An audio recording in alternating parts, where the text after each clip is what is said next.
Hi, welcome back to day 6 of Money Attraction Challenge. I am Gauri Shankar Kalapalli, Law of Attraction Coach. ఈరోజు challenge మనం మన లైఫ్లో చాలా money ఎలా attract చేయాలో తెలియజేస్తుంది. ఈరోజు ఛాలెంజ్ అనేది చాలా సింపుల్. మీరు కనుక మొదటిసారి నన్ను మీట్ అవుతూ ఉంటే ఇంతకుముందు 5 వీడియోస్ అనేది కంప్లీట్ చేశారో లేదో నిర్ధారించుకోండి. ఇంతకుముందు 5 ఛాలెంజెస్ ఉన్నాయి. మీరు కనుక అవి కంప్లీట్ చేయకపోయినట్లయితే ముందుగా ఛాలెంజెస్ కంప్లీట్ చేసి మరలా ఈ యొక్క డే 6 ఛాలెంజ్లోకి రావాల్సింది కోరుతున్నాం. వాటి యొక్క లింక్స్ అన్నీ కూడా కింద డిస్క్రిప్షన్లో ఇవ్వడం జరిగింది. ముందుగా అవి చేసి అప్పుడు ఈ యొక్క డేలోకి రండి. మీరు కనుక ఎవరైతే నాతో కంటిన్యూ చేస్తున్నారో let us begin today's challenge day 6 to attract more and more money in your life. అందుకనే ఈరోజు ఛాలెంజ్ అనేది వెరీ వెరీ వెరీ ఇంపార్టెంట్. అందుకని ఈరోజు మనం రాయాల్సింది ఏంటంటే just start right down 108 reasons minimum 108 reasons to say sorry to money. మనం మనీకి sorry చెప్పాల్సిన కారణాలు లేదా సందర్భాలని 108 మినిమం రాయాలి. అవును friends, for example I'm sorry money, I'm not respecting you properly, I'm sorry money, I'm not treat you respectfully, I'm sorry money, I am not utilizing you properly. I am sorry money, I am not saving you properly. I am sorry money, I am not keeping you properly. I am sorry money, I lost so many times you. I am sorry money, I am not investing you properly. అలాగే కొన్ని సందర్భాల్లో I am sorry money for saying నాకు ఇప్పుడు డబ్బు అవసరం లేదు. I am sorry money for saying sometimes నా జీవితంలో నాకు డబ్బుతో పనే లేదు. I'm sorry money for saying sometimes నా జీవితంలో నాకు కావాల్సిన ధనాన్ని పొందలేకపోయాను. ఇలా మీకు ఎన్ని సందర్భాలు గుర్తొస్తే, ఎన్ని కారణాలు గుర్తొస్తే మనీకి అపాలజీ చేయాల్సిన అవకాశం ఉన్న సందర్భాలన్నీ కూడా మనం ఇప్పుడు నోట్ చేసుకుని చక్కగా మీరు రాయవలసిన అవసరం ఉంది. ఇన్ని minimum 108 reasons to start right. ఎన్ని గుర్తొస్తే అన్ని రాయండి.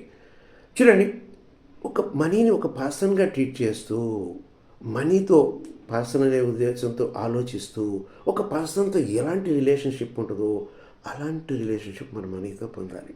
చూడండి, ఫర్ ఎగ్జాంపుల్ నా వైఫ్ అప్పుడే భోజనం చేసి వచ్చింది. నువ్వెందుకు భోజనం చేసావు ముందు? నేను ముందు భోజనం చేయాలి కదా, తర్వాత కదా నువ్వు భోజనం చేయాల్సింది అని అన్నాను అనుకోండి. ఆమె ఎలా ఫీల్ అవుతుంది? బ్యాడ్గా ఫీల్ అవుతుందా లేదా?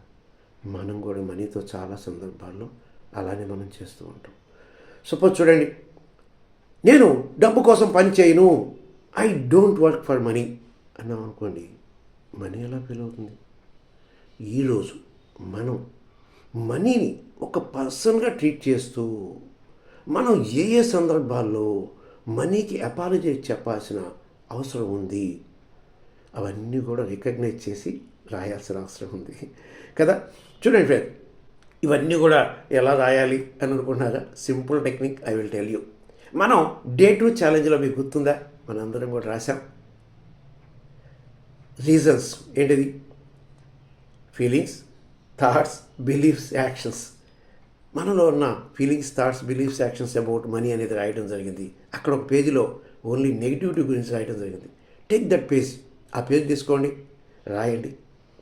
సే రీజన్స్ ఐఎమ్ సారీ మనీ అని 108 రీజన్స్ మినిమం రాయండి. రాయంటారా? ఎన్నైనా వస్తే మీకు ఎన్ని గుర్తొస్తే అని రాయండి. ఫర్ ఎగ్జాంపుల్ చూడండి, నేను ఫ్యూ ఇయర్స్ బ్యాక్ ఒక ఐటెం పర్చేజ్ చేశాను, కానీ నేను ఇది చేయట్లేదు. ఇలా రాయండి. I'm sorry money for wasting money and buying this particular item. Never respect it, never utilise it. చూడండి, సపోజ్ చూడండి, మనం ఎప్పుడైతే మనం ఇలా రాసామో ఆ ఫ్రీక్వెన్సీ అనేది వెంటనే చేంజ్ అవుతుంది. చూడండి ఫ్రెండ్స్, మనం ఎప్పుడు కూడా చాలాసార్లు నాకు మనీ వద్దు, నాకు ఇప్పుడు మనీతో పని లేదు అని అంటూ ఉంటాం. అవునా? ఆలోచించండి, మీ లైఫ్లో ఒక పర్సన్ని ముందు అవసరం అని ఇప్పుడు నాకు అవసరం లేదు అన్నాడు అనుకోండి, ఎలా ఫీల్ అవుతుంది? మనీ కూడా అలానే ఫీల్ అవుతుంది. అవునా? సపోజ్ చూడండి, చాలామంది ఏమంటారంటే, సపోజ్ నాకు నా యొక్క భార్యకి నా మీద కోపం వచ్చింది అనుకోండి. చాలామంది ఎలాంటి సలహా ఇస్తారంటే, ఆడవారిని శాంతపరచాలంటే సింపుల్గా ఒక గోల్డ్ రింగు, డైమండ్ రింగు ఇస్తే శాంతపడతారు అనుకుంటాం. అవునా? మీకు ఎంతకంటే అద్భుతమైన టెక్నిక్ చెప్పమంటారా? వెళ్ళండి, చెప్పండి, I'm sorry, please forgive me అనండి. ఎప్పుడైతే మీరు సారీ చెప్పారో that emotion brings humbleness and humility. వినయం, నమ్రతం తీసుకొస్తుంది. ఆటోమేటిక్గా అవతల పర్సన్ మిమ్మల్ని మరలా ప్రేమించడం జరుగుతుంది. మనీ కూడా మనం ఎప్పుడైతే ఐఎమ్ సారీ చెప్పామో మనీ విల్ లవ్స్ యూ. చూడండి, మీరు చాలామంది బిలీనియర్స్ అబ్జర్వ్ చేసే ఉంటారు. వాళ్ళు సహజంగానే చాలా వినయంగా, నమ్రతతో ఉంటారు. ఈరోజు మనం మనీకి సారీ తెలియజేసి మనలో కూడా అలాంటి ఫ్రీక్వెన్సీ అనేది డెవలప్ చేసుకోబోతున్నాం. ఎలా? By saying I'm sorry money, I'm not respecting you, I'm sorry money, I'm not utilising you properly, I'm sorry money, I'm not spoken you about properly, I'm sorry money, I'm not receiving you properly, I'm sorry money for not giving you properly. చూడండి, చాలామంది ఎవరైనా money తీసుకున్నారనుకోండి, వాళ్ళ దగ్గర తీసుకున్నారనుకోండి, ఈ person నాకు ఎందుకు ఇవ్వాలి ఈ మనీ అని మనం సీరియస్గా మాట్లాడుతుంటాం. చూడండి, మనీ రిసీవ్ చేసుకోవడం అంటే మన ఇంటికి రావడమే కదా. మన ఇంటికి ఎవరైనా గెస్ట్ వచ్చారు, ఎందుకు వచ్చావంటే వాళ్ళ కోపం వస్తున్నారు కదా. అలాగనే కాబట్టి మనం రికగ్నైజ్ చేసి అన్ని సందర్భాలు కూడా రాయండి. I'm sorry money, I'm not loving you properly by receiving. ఇలా మీకు ఎన్ని గుర్తు వస్తే అని రాస్తూ ఉండండి. అయితే చాలామంది ఈ కోర్సెస్ సెల్ చేస్తూ ఉంటారు అని కామెంట్ చేస్తుంటారు. అవునా? I sell it comfortably. చూడండి, నేను ఎప్పుడైనా సరే నా కోర్సెస్ సెల్ చేసినప్పుడు నేను కంఫర్టబుల్గా ఫీల్ అవుతానా లేదా? అవును. అందుకే పీపుల్ ఎవరైనా జడ్జ్ చేసినా ఐ డోంట్ మైండ్. ఇక్కడ చూడండి ఏం జరుగుతుందో. ఎప్పుడైతే నేను కోర్సెస్ ఫ్రీగా నేను కంఫర్టబుల్గా సెల్ చేశానో, పీపుల్ ఎవరైనా జడ్జ్ చేసినా నేను మైండ్లో పెట్టుకోను. అలా కాకుండా సెల్లింగ్ అనేది ఒక డిస్రెస్పెక్ట్గా ఫీల్ అయ్యాను అనుకోండి, అంటే అగౌరవంగా అనుకున్నాను అనుకోండి, ఇక్కడ మనం ఎవరిని అగౌరవపరిచినట్టు? మనీని అగౌరవపరిచినట్టు. అందుకనే ఎవరన్నా మనీ గురించి జడ్జి చేయడం, విమర్శించాలనుకోండి, వెంటనే మనకు కోపం వస్తుంది. ఎందుకని? దట్ ఈజ్ రిఫ్లెక్షన్ థియరీ అంటాం. అది రిలేషన్షిప్ మాస్టరీ కోర్సులో వస్తుంది. అక్కడ మనం తెలియజేసుకుందాం. ఇప్పుడు మీకు ఒక డౌట్ వస్తుంది, ఇది ఒక్కసారి కూర్చొని రాయాలని. నో డౌట్, మీరు ఎప్పుడైనా సరే రాయండి. ఇప్పుడు రాయండి, మళ్ళీ కాసేపు కూర్చోండి, మధ్యాహ్నం కూర్చోండి, ఈవినింగ్ కూర్చోండి, నైట్ కూర్చోండి, ఆలోచించండి, మీకు ఎన్ని గుర్తొస్తే అని రాయండి. మీకు ఒక టెక్నిక్ కూడా ఇచ్చాను కదా, Day 2 ఛాలెంజ్లోకి వెళ్ళి ఇంకా చాలా రాయొచ్చు, మీరు ఎన్నైనా రాయొచ్చు కదా. మీరు కనుక ఈ ఛాలెంజ్ కనుక కంప్లీట్ చేస్తే కింద కామెంట్ బాక్స్లో మీకు ఎన్ని రీజన్స్ వచ్చినాయి తెలియజేయండి. అలాగే మీరు ఇది రాసినప్పుడు మీరు ఎలా ఫీల్ అయ్యారు, జస్ట్ 2-3 వర్డ్స్ అనేది మీ కామెంట్ బాక్స్లో మెన్షన్ చేయండి.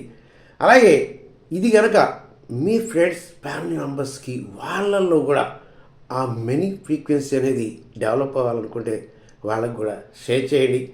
అలాగే మీకు ఎవరు షేర్ చేయడానికి ఎవరు లేదనుకుంటున్నారా? నో ప్రాబ్లం, యూట్యూబ్ వాళ్ళకి షేర్ చేయండి. కింద లైక్ బటన్ ఉంది, ఆ లైక్ బటన్ మీరు క్లిక్ చేయగానే యూట్యూబ్ వాళ్ళకి అండర్స్టాండ్ చేసుకుని ఇది అందరికీ కూడా ఉపయోగం అని చాలామందికి ఇది షేర్ చేయడం జరుగుతుంది. ఆ విధంగా మీరు కొంతమందికి హెల్ప్ చేసిన వాళ్ళు అవుతారు. అలాగే ఈ ఛానల్ కనుక మీరు సబ్స్క్రైబ్ చేసుకోకపోతే సబ్స్క్రైబ్ చేసుకోండి. అలాగే బెల్ ఐకాన్ ఇచ్చేయటం మర్చిపోవద్దు. ఎప్పుడైతే మనం నెక్స్ట్ వీడియో పోస్ట్ చేస్తామో వెంటనే మీకు మెసేజ్ అనేది రావడం జరుగుతుంది. కాబట్టి start today's challenge Day 6. Please start right 108 reasons to say sorry to money. మీరు కనుక ఈ మనీ లా ఆఫ్ అట్రాక్షన్ గురించి, వెల్త్ మాస్టర్ గురించి చాలా ఎక్కువగా ఇంకా తెలుసుకోవాలి, నా లైఫ్లో మనీ ఫ్రీక్వెన్సీ అభివృద్ధి చేసుకోవాలనుకుంటున్నారా? అయితే కింద టెలిగ్రామ్ అండ్ వాట్సాప్ లింక్స్ అనేది ఇవ్వడం జరుగుతుంది. వాటిల్లో మీరు ఎప్పుడైతే చేరారో వాటి గురించి, ఫ్రీ మాస్టర్ క్లాస్ గురించి, ఎలా మనీని మనం ఫ్రీక్వెన్సీ అప్గ్రేడ్ చేసుకోవాలో అన్నీ కూడా, ఆ విషయాలన్నీ కూడా దాంట్లో తెలియజేయడం జరుగుతుంది. Okay, we meet you in the Day 7 video. Thank you.